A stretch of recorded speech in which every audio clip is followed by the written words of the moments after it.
Bonjour, je m'appelle Étienne Le Rétruf, je suis producteur de lait à Montreuil-sous-Pérouse en Bretagne. L'innovation chez moi, c'est que depuis 2018, je fais du croisement de race avec mes vaches laitières.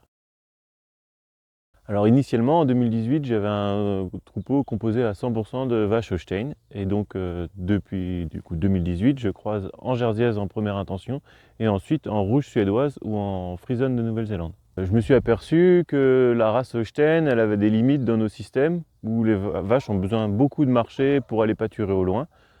Et c'est pour ça que j'ai commencé à croiser. Je souhaitais obtenir des vaches plus fertiles avec plus de taux et qui sont capables de pâturer loin et plus longtemps dans l'année. Je cherchais aussi des vaches qui sont plus petites et plus larges pour toujours dans l'idée de mieux pâturer. Ce que j'observe sur la ferme, c'est que mes vaches sont en meilleure santé. J'ai plus de taux aussi, la qualité du lait est meilleure. Et ce que je vois aussi, c'est que les vaches font un peu moins de lait, mais pas tant que ça en moins. Ça m'a permis, depuis le début du croisement, d'avoir des vaches qui veulent à 2 ans, car j'ai une meilleure fertilité sur les vaches et sur les génisses. On a des vaches qui font un petit peu moins de lait, mais finalement, comme ils sont en meilleure forme et qu'il y a des taux, les animaux sont quand même productifs et adaptés au système, et j'en suis très content. C'est des animaux qui sont en forme et qui sont assez fertiles, ce qui fait qu'il y a moins de temps à passer sur les animaux parce qu'ils vont bien. Le regroupement des vélages sur des périodes courtes, ça fait que sur l'organisation du travail au cours de l'année, il n'y a qu'un seul lot à gérer.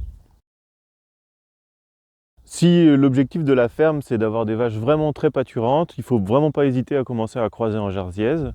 On obtient des animaux qui sont adaptés au pâturage assez rapidement.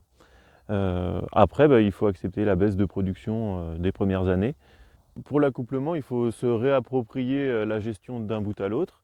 C'est-à-dire que je commande les doses que je vais utiliser des taureaux en début d'année et pour des inséminations d'automne. Et ensuite, c'est moi qui choisis pour chaque vache quel taureau je vais mettre.